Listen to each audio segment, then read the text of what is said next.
Pembelajaran dengan menggunakan bahasa ibu menjadi salah satu fokus utama untuk meningkatkan keterampilan literasi dan numerasi siswa di sekolah.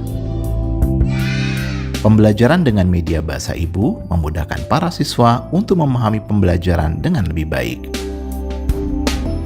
Video berikut ini memperlihatkan contoh pembelajaran berbasis bahasa ibu, kemudian bertransisi ke bahasa Indonesia untuk siswa kelas awal yang baru belajar membaca.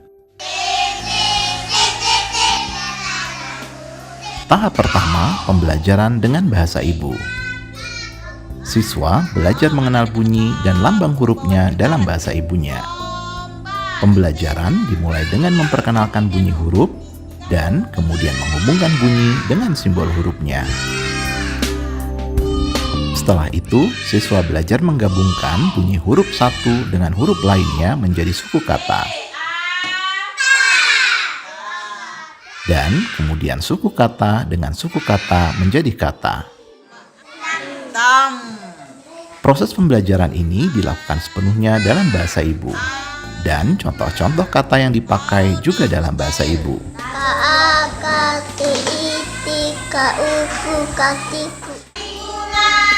Pembelajaran dalam bahasa ibu dilakukan secara lisan terlebih dahulu.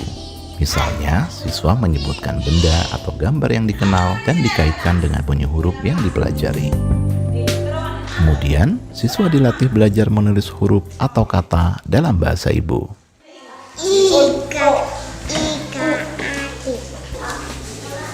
Siapa nuanya NM? Selain pembelajaran membaca dan menulis, siswa juga dilatih mengembangkan keterampilan lisan seperti menyimak, mendengar, dan berbicara.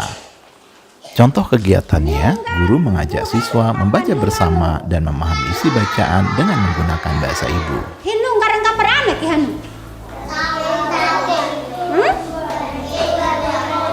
Berarti 1/2 Penggunaan bahasa ibu juga digunakan dalam pembelajaran lainnya untuk memudahkan siswa memahami konsep pembelajaran. Taruh garis entah. Setangkap nong. Baru taruh garis. Ada mai. Pada tahap kedua, siswa mulai belajar transisi dengan bahasa Indonesia.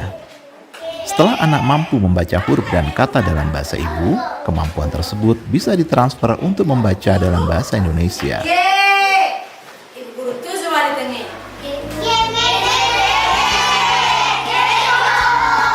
Siswa diajak belajar menyusun suku kata dalam bahasa Indonesia menjadi kata melalui permainan.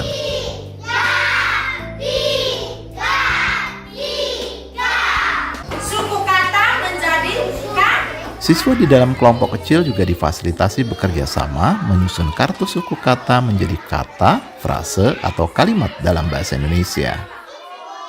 Bagi siswa yang belum dapat membaca dalam bahasa Indonesia, guru bisa menggunakan bahasa ibu sebagai pengantar dengan media dalam bahasa Indonesia.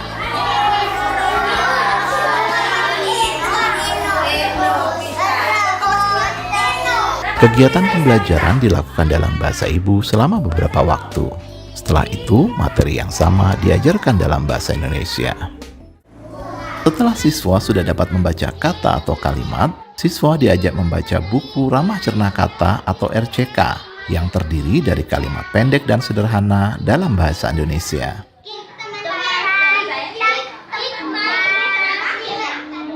Saat siswa sudah bisa membaca bahan bacaan sederhana, mereka bisa melanjutkan untuk membaca bahan bacaan dengan tingkat kerumitan yang lebih tinggi. Tahap ketiga, penggunaan bahasa Indonesia secara penuh. Setelah siswa bisa membaca, guru menggunakan bahasa Indonesia sebagai bahasa pengantar dalam pembelajaran. Kosakata dan kefasihan siswa dalam bahasa Indonesia terus diasah dengan kegiatan interaktif. Selanjutnya, siswa terus dilatih meningkatkan kemampuan literasi dan numerasi secara terpadu. Luka. Setelah dia luka, apa tadi yang keluar?